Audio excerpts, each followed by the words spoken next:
Amos, you don't understand. We're talking, we want remote. And he said, come follow me. And he said, that was the longest standing still in the state of Georgia ever in history. Hi, welcome to the Ready Life podcast. I'm Nick Meisner. And I'm Lisa, his wife. And today we're going to be talking about finding your dream homestead. Where are you going to find it at? Is it going to be in a remote location, or is it going to be secluded? And how remote is too remote, or how remote is enough? And what is really secluded? That's right. That's right. One of the chronic issues that we would run into when talking with realtors is that they did not get it when we would say we were looking for something remote. They would inevitably be showing us these properties that were, a couple of miles out of town on this nice paved road and everything. And we were like, no, you do not get it. We're talking so remote that they have to pipe air into you. And, and so we were constantly faced with this problem in the many, many years that we were looking for property in various parts of the country. But I remember when a lesson was driven home to us by a nurseryman in the North Georgia mountains when we were looking for property there years ago. And somebody told us, we were asking around for remote property. And they said, oh, you need to go talk to Amos over here. And so we went over and we talked to Amos. And we told him, we want remote. We want really remote. That's what we're looking for. He said, you want remote? He said, come follow me. So he hopped in his old pickup and took off down this pretty heavily trafficked road. Well, I say heavily trafficked, not by city standards, but by country standards. It was a paved road that was kind of a throughway between two little areas. And so there was a lot of local traffic that went up and down this road. And he took us down this road and we drove, I don't remember. It was maybe 4 or 5 miles, something like that. And then he pulled over on the side of the road and he got out of his pickup and started walking into the woods, wanted us to follow him. And we were like, Amos, you don't understand. We're talking, we want remote. And he said, come follow me. And so anyhow, we followed him and we walked around this little rise and he said, you see over there? And he pointed over to a little creek that was back behind the rise. He said, see over there? And we saw some, I think it had some PVC pipes and a steel drum or something like that. He said, yeah, we see that. And he said, that was the longest standing still in the state of Georgia ever in history. I don't remember the number of years, but it was quite a length of time that it had been running. And his point was that he was trying to drive home to us is the difference between remote and secluded. And his point was that this property here that was for sale, it was not necessarily remote by our standards, but it was secluded in that it was tucked away. It was out of sight of the road, and it was in a location that was not an obvious location. And because of that, because it wasn't out where you stick out like a sore thumb, it was tucked away nicely. The longest still in Georgia's history had been housed there. And so I thought that was an interesting mountain folk kind of way of illustrating that point to us. And the lesson was well taken. And we tucked that away. And we've thought of that many times since then when we would look at property, because I'll tell you, I've seen a lot of folks in our neck of the woods that are remote, but they're not secluded. That's right. That's right. In fact, while you were sharing that story, I was thinking about how many times we've gotten the question over and over and over again from folks that say, I don't know if I want to go out into the country because it's so far away or whatever. And this story comes to mind because it's like, you don't have to go 2 hours from the nearest gas station in order to be remote or to be secluded, really. You could be a 5-minute drive from town and still have a secluded, nice country property. Personally, I'd rather be more than 5 minutes from town, True. unless it's a little bitty town. But the point is the difference between those two, remote and secluded, and they're not the same thing. That's right. And if I had to pick one or the other, I would pick secluded over remote. Yes, we live very, very remote. In fact, and on our way into our house, our property, which is both remote and secluded, we drive right past within, I don't know, is like a mile from our property? Would you say right past or right through? Almost right through our neighbor's front yard. So we can see everything, bless his heart. Yeah. But, it's not very private. And any of the neighbors who use this road to access their property drive right through his front yard. And so he's not secluded at all. But let me tell you what, the guy is a remote. Yeah. He's an hour away from the nearest, sizable town. And so and it's like, what's the point? Yeah. I don't understand. Why would you live this far out just to have people driving through your yard? So what that looks like is going to be different for different areas and the lay of the land. Because like here, we're heavily wooded and we have hills and mountains and everything. Yes. And so a much smaller piece of property could potentially be secluded and tucked away here. Whereas if you were in, let's say, Wyoming or somewhere in the Great Plains where it's flat and no trees, you might need a larger piece of land in order to be tucked away and secluded. You could be remote, but not necessarily secluded. Yes, very true. Anyhow, what are some steps for finding the right location? And in a future podcast, we'll be talking about what to look for in specific pieces of land and things that you can do before you even go to look at pieces of property, and then things that you need to look for when you're actually looking at those specific pieces of property. But right now, we want to kind of back away a little bit and look at this question of how do I even find out what area I want to look at? Mm-hmm. And we find that a lot of folks have a lot of success with going to an area that is not too far away from them. Yeah. In fact, it was really interesting on a survey that we ran recently. One of the questions was, how far did you move to your current country home, for folks who were already living in the country now? And another question on the survey was, how would you rate your country living experience?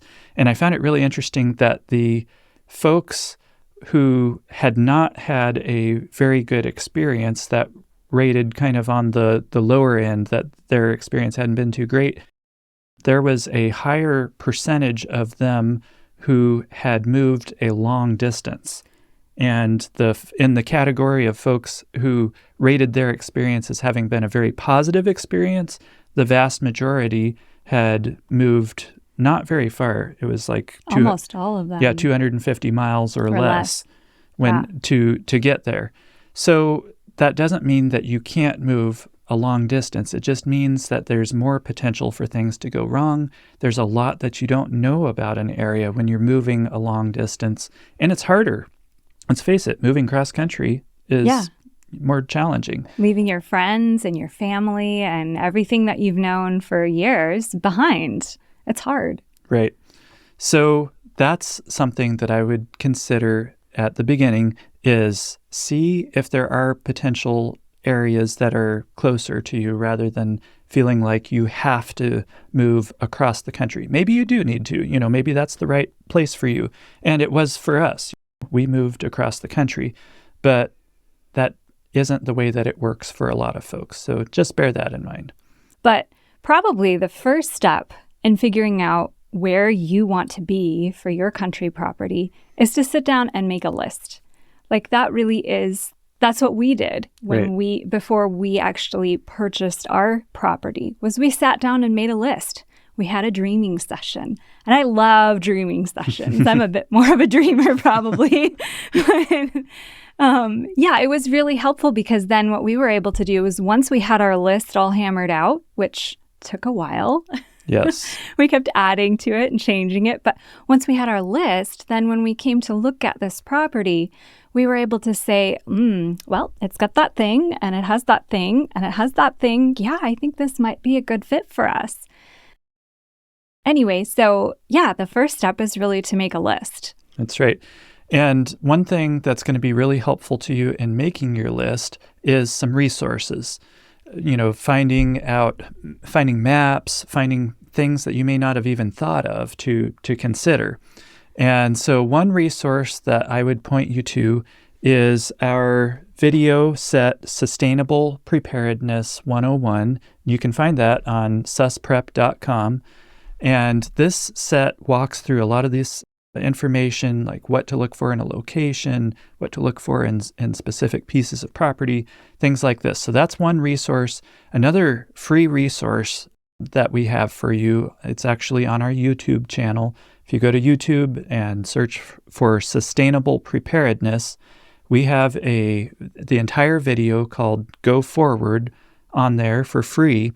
And that is an old video. It was our very first one that we ever did, but it has a lot of principles that are timeless.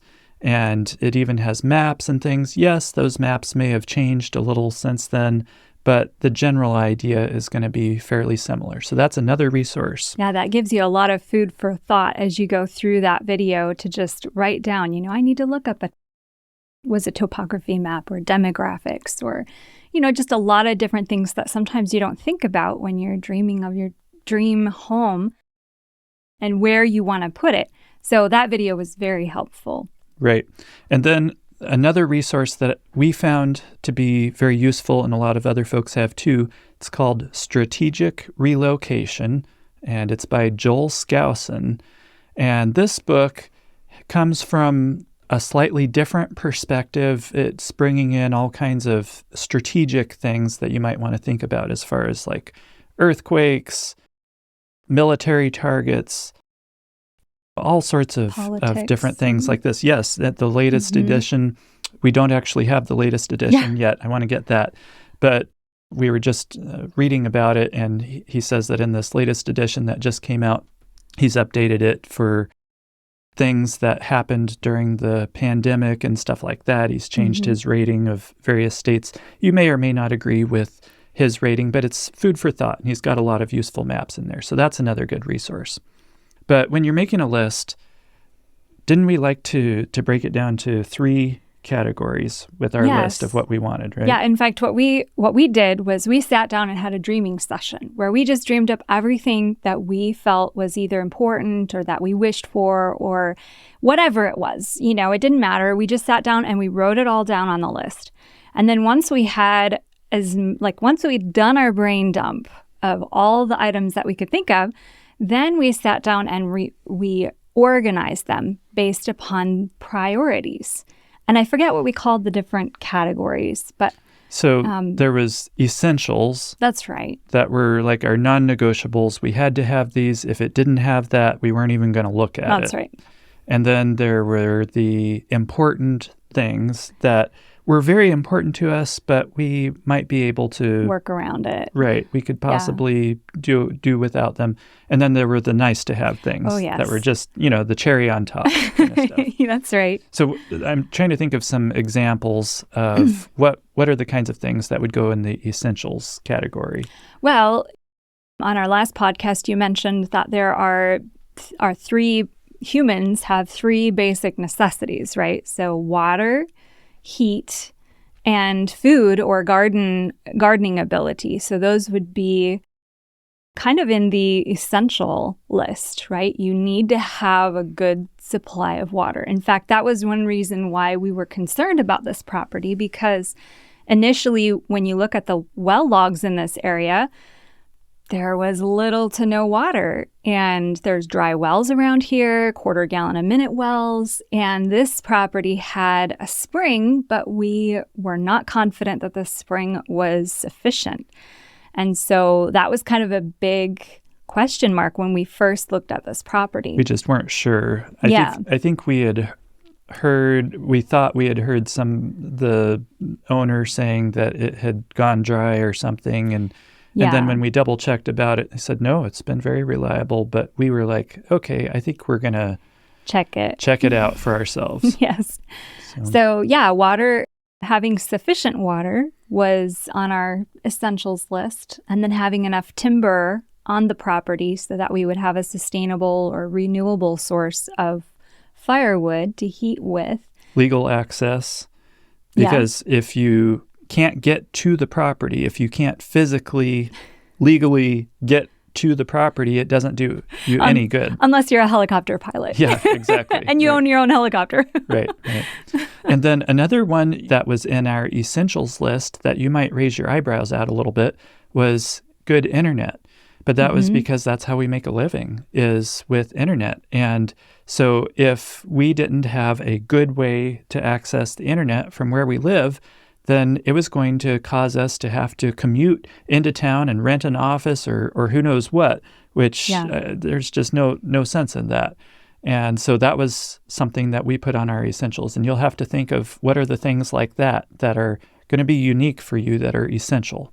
Yeah, like for some people that I've talked with, having higher proportion of sunny days than cloudy days is really important because they deal with depression, or maybe it's something where their health isn't as good and they need to be within more easy striking distance of a hospital.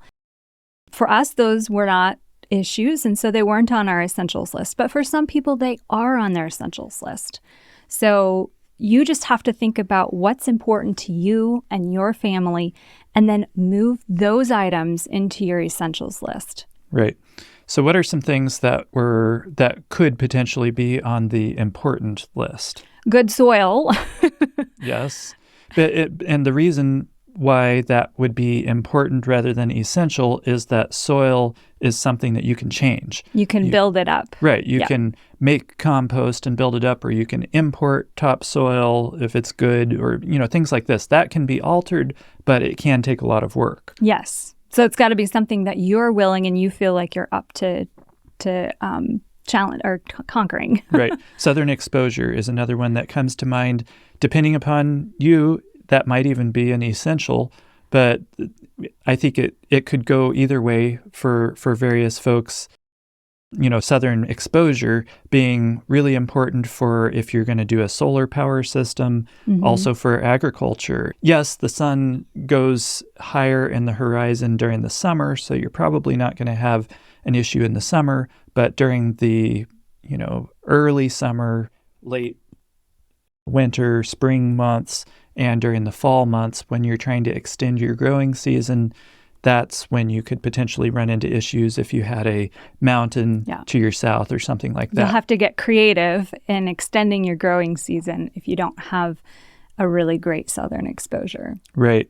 Also, if your work requires you to be somewhere in person every day where you're going to have a commute, then distance that you're having to commute could be an important factor. Is it essential? Well, depends. Depends on how much you're willing to drive. Right. But, are you really willing to drive 2 or 3 hours a day, every day of the work week? That's up to you. Which employment is actually a really big issue. It is. I know we've talked with so many people who have moved to the country and they did not plan appropriately for this really essential topic. How are we going to make a living in the country? How can we make this move wisely? Because country living, it can be expensive. And so if you don't have a means to make an income, then you really need to stop and reconsider what you're doing and make a plan so you can make it work. And that is an upcoming episode. 100%. And really a lot of episodes, we're going to be sharing little tips from folks who are working from the country, how they're doing it, things like that, to give you ideas. But we'll have a lot more about that. But another thing that comes to mind is physical access. Now, in the essentials, we talked about legal access. But in the physical access category, I'm talking about things like, how good is your road? Does it get really muddy when it rains or during spring breakup if you're in the northern country? If you're in snow country, are you going to have to plow a lot, or do you have really steep roads that could get icy, or all these kinds of things? Do you have floods that come through and wash the road out? Any kind of physical issues like that could be really important factors, maybe not make it or break it factors, because they could potentially be overcome, but could be challenging. Yes, I remember somebody asking us about that. They were looking at a property actually in our area, general area, and they were getting ready to put an offer on it. And they were asking us, what do you think about this? And the realtor had made a comment to them. They hadn't really gone, I think they had looked at pictures mostly. They were out of towners. And so the realtor had made a little comment about, you need to make sure you have a 4-wheel drive vehicle to access the property. And I said, well, did you ask about that? Because that could be an issue. If you have to have a 4-wheel drive to access the property, that may not be a problem, but it could also be a big problem. And you might be snowmobiling in and out in the wintertime. So yeah, they asked the realtor about it, and sure enough, access in the winter was basically snowmobiling. And so they ended up switching and finding something else that much better fit their, what their needs were. So. Right. So next is the nice to have category. And I'm kind of chuckling inside because I already know what your nice to have item is. Yes. It was hard not to put this on the essential list, I'll be honest. I wanted a gorgeous mountain view. Not essential and really not important, but I really wanted one. But, different things can tie together. Because we have that beautiful mountain view, that's why we had good internet access. Yes, because we had line of sight to a mountain that had a tower where we could do that. And if we didn't have line of sight with this particular system, it would not have worked. That's right. So that's right. There you go. So I got my mountain view.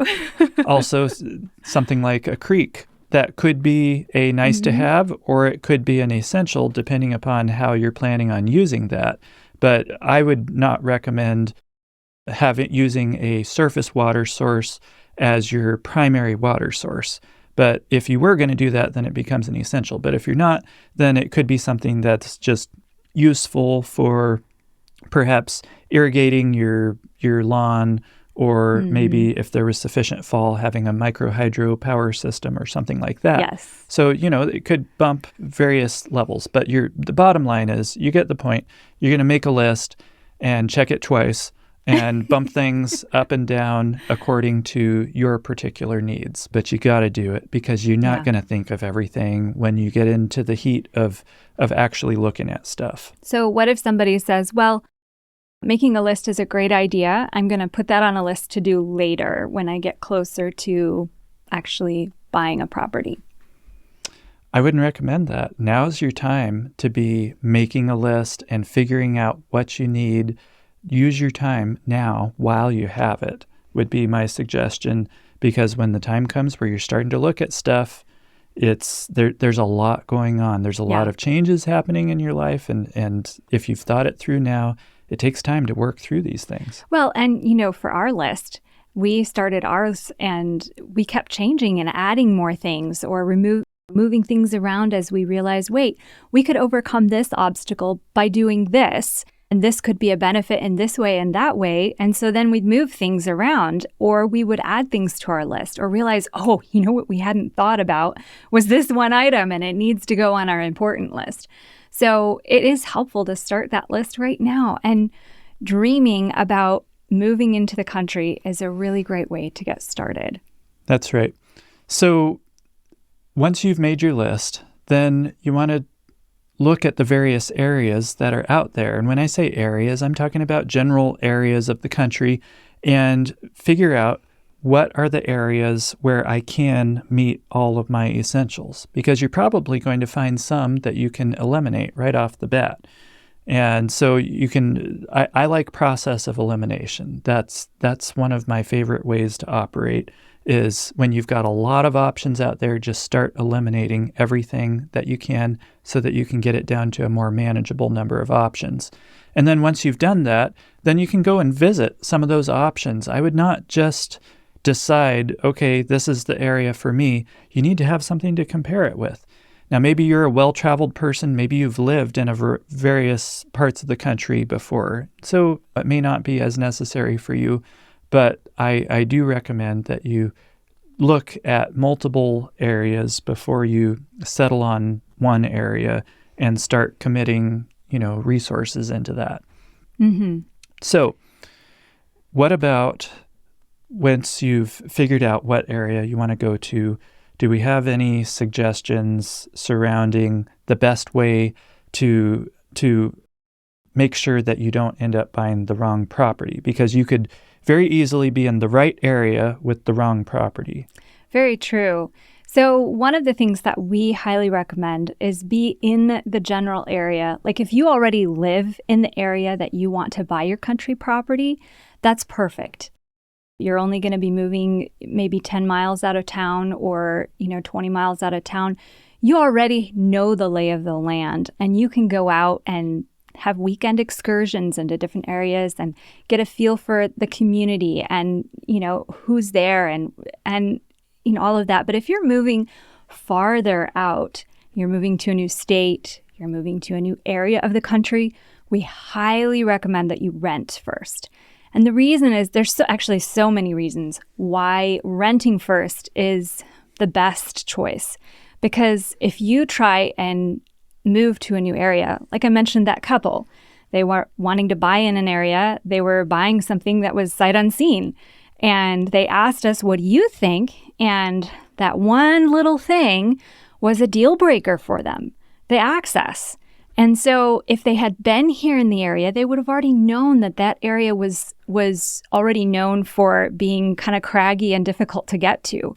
If you're boots on the ground, then you know the area, you know the microclimates. If it's a mountainous area, you get to know the people.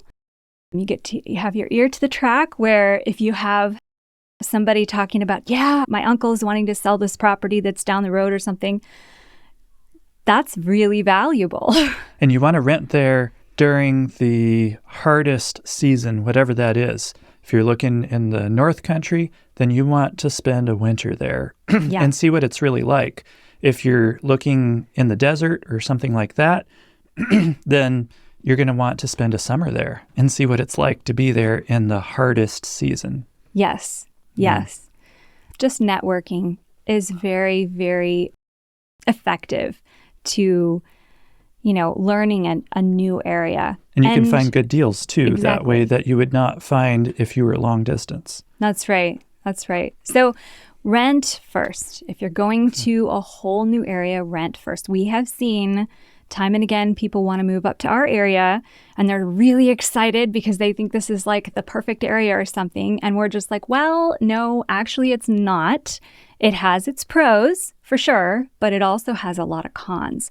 And so just come and rent for a while you look for your place.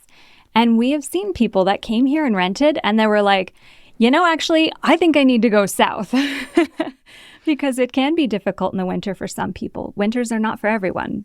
And another option that's, I think, a very viable alternative to renting is an RV, right?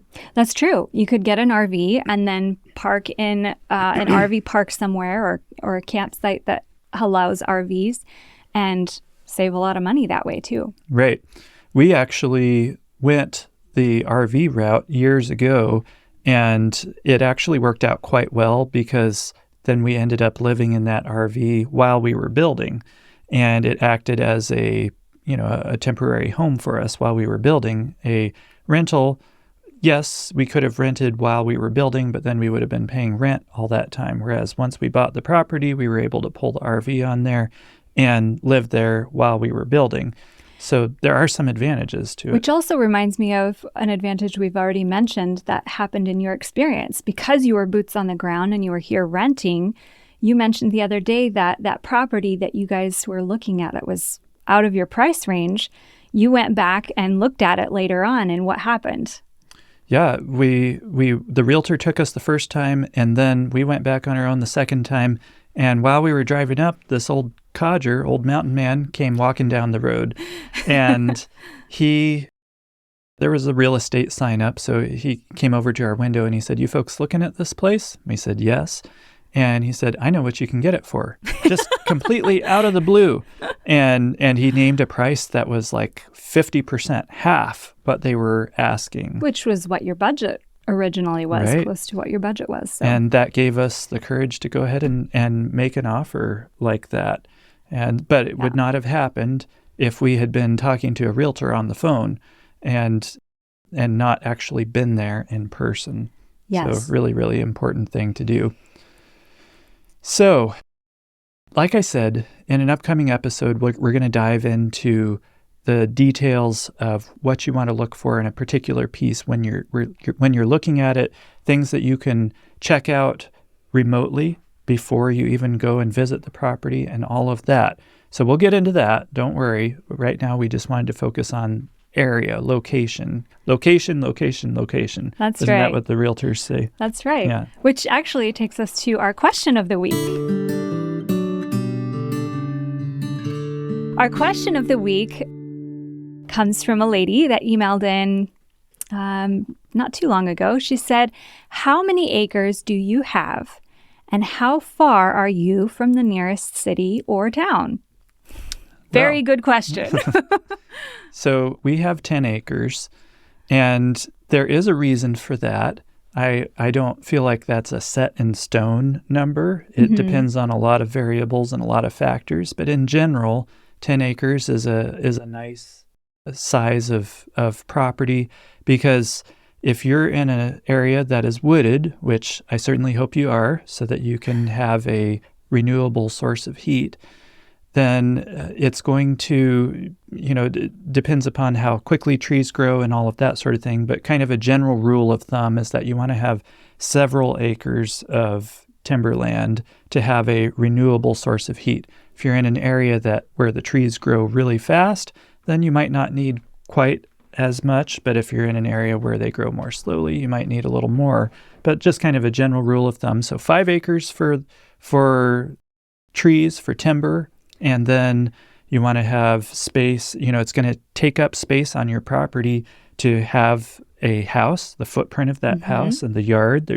That's going to take some space. Also the driveway, any outbuildings you might have, garden and orchard, all these kinds of things take space. Yeah, it reminds me of the verse that says, I don't know if I'm going to quote it right, but make it fit for thyself. Prepare thy work without... Make it fit for thyself in the field, and afterwards build thine house. Yes. So make sure you've got space on your property for a garden and an orchard. It takes space.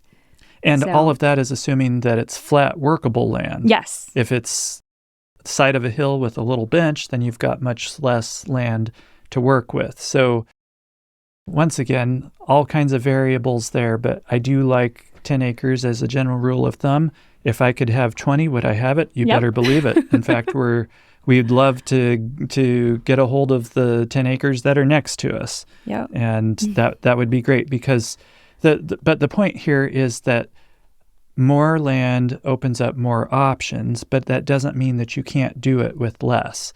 I would much rather be on 1 acre in the country than be in a great big huge apartment in town. Yes. And so, you can, even 1 acre, you can do so much with it. With a garden, you can do, if you intensively garden and learn how to do it, you can do so much with even a relatively small garden. It's amazing. It's true. So you don't have to have a ton of land, but it just gives you more options, is what I'm trying to say. Yeah. So the other half of her question was, how far are we from the nearest town, city or town?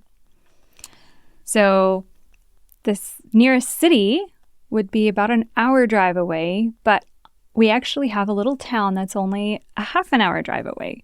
Has a gas station, a very small grocery store, and a little hardware store, and a few other things. So it's convenient for a few things, but we do most of our shopping and socializing, and our church and our mailbox is all an hour away. Yep. Everybody's speaking from their personal experience.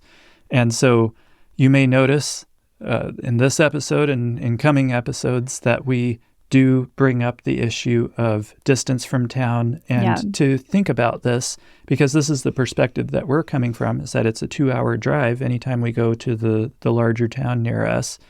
And so that's where we're coming from. Now, on the other hand, if you're coming from the perspective of a lot of folks that we run into, I can't tell you how many folks have told us that when they moved out, they wish that they had moved further. Yeah. Because they were used to living in town, in the city, and all that they could wrap their brains around was this place that was 10 minutes out of town or whatever.